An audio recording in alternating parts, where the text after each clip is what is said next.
विद्यार्थी मित्रांनो, Maharashtra MBA CET 2026च्या सेकंड अटेम्प्टचं ॲडमिट कार्ड जे आहे ते आता रिलीज झालेलं आहे.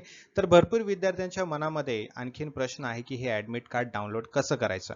आणि अशा काही छोट्या-छोट्या चुका आहेत ज्यामुळे तुमचं नुकसान होऊ शकतं. ॲडमिट कार्ड डाउनलोड करूनही तुम्हाला एक्झामिनेशनमध्ये चान्स मिळणार नाही. तर अशा कुठल्या गोष्टी आहेत ज्याची आपल्याला काळजी घ्यायची आहे? कसं ॲडमिट कार्ड डाउनलोड करायचं आहे? कारण आता एक्झामिनेशनला फक्त 2च दिवस उरलेले आहेत आणि या 2 दिवसामध्ये अशा चुका करणं तुम्हाला महागात पडू शकतं. त्यामुळे हा व्हिडिओ शेवटपर्यंत बघा, तुमच्या चुका होणार नाहीत. सगळ्यात आधी विद्यार्थी मित्रांनो, तुम्हाला CET सेलच्या वेबसाईटवरती जायचं आहे.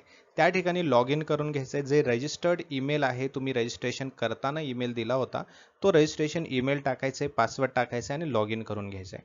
लॉग इन केल्यानंतर तुम्हाला एक असं पेज दिसेल. त्या पेजवरती तुमचं नाव दिलेलं असतं आणि असे काही ऑप्शन्स तुम्हाला दिसतील. यामध्ये काय करायचं, यामध्ये एक ऑप्शन आहे की हॉल तिकीट और ॲडमिट कार्ड. ठीक आहे, हा ऑप्शन तुम्हाला दिसतोय. या ठिकाणी तुम्हाला काय करायचं, त्यावरती क्लिक करायचं आहे. जर तुम्हाला हॉल तिकीट डाउनलोड करायचं असेल तर या ऑप्शनमध्ये तुम्हाला जायचं आहे. मग लॉग इन केल्यानंतर या ऑप्शनला क्लिक केल्यानंतर तुम्हाला एक असा डॅशबोर्ड दिसेल. ओके, असं एक पेज ओपन होईल. आता यामध्ये एक चूक होऊ शकते की घाईघाईमध्ये आपण काय करू शकतो. आता इथे दोन्ही दिसत आहेत ना, Maharashtra MBA CET hall ticket, Maharashtra MBA MMS CET hall ticket. मग चुकून काय करू शकतं, घाईघाईमध्ये आपण इथं क्लिक करतो, फर्स्ट अटेम्प्टचं ॲडमिट कार्ड जे आहे ते डाउनलोड करतो आणि त्यानंतर आपण एक्झामिनेशनला डायरेक्टली जातो. कारण अशा एक्झामिनेशनच्या वातावरणामध्ये घाईघाई होऊ शकते. नर्वसनेसमुळे थोड्याशा चुका होऊ शकतात. तर असं करू नका. इथे तुम्हाला दिलेलं आहे, सेकंड अटेम्प्ट ऑप्शन दिलेला आहे. ठीक आहे, त्या सेकंड अटेम्प्टवरती तुम्हाला क्लिक करायचं आहे. गेट हॉल तिकीट असं दिलेलं आहे. ओके, या ठिकाणी तुम्हाला व्यवस्थितपणे जायचं आहे, वेबसाईटवरती जायचं आहे, लॉग इन करायचं आहे, है ना. सेकंड अटेम्प्ट जिथे दिसेल त्यावरती क्लिक करायचं आहे. ओके, एकदा का तुम्ही GATE hall ticket second attempt वरती क्लिक केलं तर असा तुम्हाला एक वेबसाईट दिसेल किंवा असं पेज ओपन होईल जिथे तुम्हाला दिलेलं असेल डाउनलोड ॲडमिट कार्ड. ओके, या ठिकाणी तुमचा जो ॲप्लिकेशन नंबर आहे तो ॲप्लिकेशन नंबर दिलेला असेल, तुमचं नाव दिलेलं असेल, नाव व्यवस्थितपणे चेक करून घ्यायचं आहे, है ना. आणि इथे डाउनलोडचं ऑप्शन तुम्हाला दिलेलं असेल. ठीक आहे, इथे एक डाउनलोडचं ऑप्शन, एक आयकॉन तुम्हाला दिसतोय आहे की नाही, त्या आयकॉनवरती तुम्हाला क्लिक करायचं आहे. मग तुमचं ॲडमिट कार्ड जे आहे ते डाउनलोडिंग सुरू होणार. Okay, admit card for Maharashtra MBA MMS CET 2026 असं दिलेलं असेल, इथून तुम्हाला डाउनलोड करायचं आहे. तर काही अशा प्रकारे तुमचं हॉल तिकीट असणार आहे. यावरती काही गोष्टी आहेत जे तुम्हाला लक्षात ठेवायचे आहेत. पहिली गोष्ट, तिथं सेकंड अटेम्प्ट असं मेन्शन केलेलं असेल ॲडमिट कार्डवरती.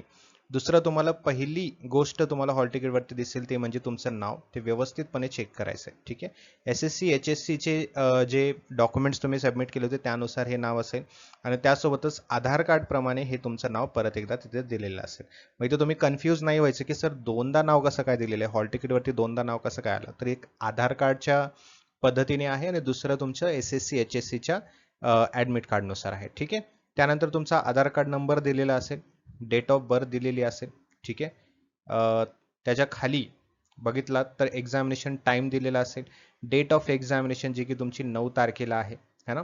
हे एक डमी हॉल तिकीट आहे. एक्झॅक्ट हॉल तिकीट तुमचं असंच दिसणार आहे, बट एक डमी हॉल तिकीट तुमचं बनवलेलं आहे. या ठिकाणी तुमचा रोल नंबर दिलेला असेल. ओके, रिपोर्टिंग टाइम आणि तुमचं गेट क्लोजर टाइम या दोन्ही टाइमच्या मध्ये तुम्हाला तिथे एंट्री करायची आहे. ओके, गेट टाइम जो दिलेला आहे, गेट क्लोजर टाइम म्हणजे याचा अर्थ की तुमचं जे एक्झामिनेशन हॉल आहे, एक्झामिनेशन हॉलमध्ये एंट्री करण्याची जी वेळ आहे ती वेळ तुम्हाला इथे दिलेली आहे. या वेळेच्या आतच तुम्हाला एंट्री करायची आहे. ठीक आहे, जर तुम्हाला काही उशीर झाला, या वेळेच्या पुढे जर तुम्ही गेलात तर तुम्हाला एंट्री मिळणार नाही. तुम्हाला तिथेच मग काय करावं लागेल, वर्ष तुमचं वाया जाणार आहे. ठीक आहे, तर याची दक्षता घ्यायची, याची काळजी घ्यायची, तुम्हाला अजिबात उशीर नाही करायचा आहे. या वेळेच्या आतच तुम्हाला तिथे जायचं आहे. ठीक आहे, क्वेश्चन पेपर जो आहे त्याचं मीडियम इंग्लिशच असणार, हे कंपल्सरी दिलेलं आहे, जसं की मी नेहमी तुम्हाला सांगत आलेलो आहे. ठीक आहे, नेम ऑफ द कोर्स तुमचा MBA MMS असणार आहे, जेंडर दिलेला असेल, ॲप्लिकेशन नंबर दिलेला असेल. ओके, त्यानंतर पुढची गोष्ट पण लक्षात ठेवायची, एक म्हणजे तुमचा फोटोग्राफ हा व्यवस्थितपणे बघायचा आहे. जो तुम्ही दिला होता तो फोटोग्राफ, जो रजिस्ट्रेशन करताना जो सबमिट केला होता तो फोटोग्राफ इथे असेल. त्यानंतर तुमची सिग्नेचर सुद्धा इथे दिलेली असेल. या सर्व गोष्टी तुम्हाला तुमच्या सेकंड अटेम्प्टच्या ॲडमिट कार्डवरती दिसतील. ओके, आलं लक्षात. त्यानंतर त्यानंतर हॉल तिकीटवरती खाली जेव्हा तुम्ही लक्ष टाकाल तर ते तुम्हाला एक्स्ट्रा टाइम, जर तुम्ही हँडिकॅप असाल किंवा विजनरी तुम्हाला थोडंसं प्रॉब्लेम असेल तर तुम्हाला एक्स्ट्रा टाइम तुम्ही मेन्शन करावा लागतो. ठीक आहे, एक्झामिनेशन फॉर्म भरताना, ॲप्लिकेशन फॉर्म भरताना तो मेन्शन करावा लागतो. तो इथे मेन्शन केलेला असेल.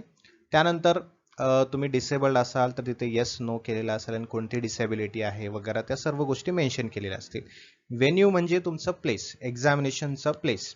ठीक आहे, व्हेन्यू डिस्ट्रिक्ट इथे दिलेला असेल. तुमची ज्या सिटीमध्ये एक्झामिनेशन आहे त्या सिटीचा डिस्ट्रिक्ट काय आहे, जिल्हा कुठला आहे, जिल्हा मेन्शन केलेला असेल.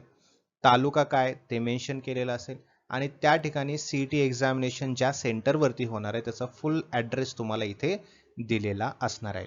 हे एक एक्झाम्पल म्हणून हॉल तिकीट तुम्हाला दाखवत आहे मी. असंच हॉल तिकीट तुमचं असणार आहे. या गोष्टी तुम्हाला चेक करायचे. त्यानंतर इथे राईट साईडला तुम्ही बघाल है ना, please affix your recent colour photo and sign across it. ठीक आहे, तुमची साईन आणि तुमचं फोटो म्हणजे फोटो तिथे चिटकवायचा आहे आणि तिथेच फोटोच्या तिथे तुम्हाला काय करायचे, फोटोवरती कदाचित तुम्हाला साईन करायला सांगते, तिथे एक्झामिनेशन हॉलवरती तुम्हाला कळेल. त्यानंतर या ठिकाणी तुम्हाला बघायचं आहे खाली है ना, इथे या ठिकाणी तुम्हाला सिग्नेचर करायचे, कॅन्डिडेट सिग्नेचर. एक्झामिनेशनच्या हॉल वरती गेल्यानंतर तिथे तुम्हाला सिग्नेचर करायची आहे. ठीक आहे, आणि त्यानंतर इथे दुसऱ्या बॉक्समध्ये जो तुमचा एक्झामिनर आहे, इन्व्हिजिलेटर आहे, तो तिथे सिग्नेचर करणार आहे. आलं लक्षात? सो या गोष्टी तुम्हाला हॉल तिकीटवरती दिसतील. कसं डाउनलोड करायचं हे सुद्धा मी तुम्हाला सांगितलेलं आहे. आणि याच्या व्यतिरिक्त जर तुम्हाला काही अडचण असेल तर नक्की मला विचारा, मी तुम्हाला नेक्स्ट सेशनमध्ये त्याचं सोल्युशन देईल. आणि सर्वांनाच एक्झामिनेशनसाठी बेस्ट ऑफ लक. व्यवस्थितपणे कॉन्फिडेंटली तुम्हाला एक्झाम द्यायची आहे आणि क्वालिफाय व्हायचं आहे. ठीक आहे, थँक्यू सो मच. भेटूया पुढच्या सेशनमध्ये.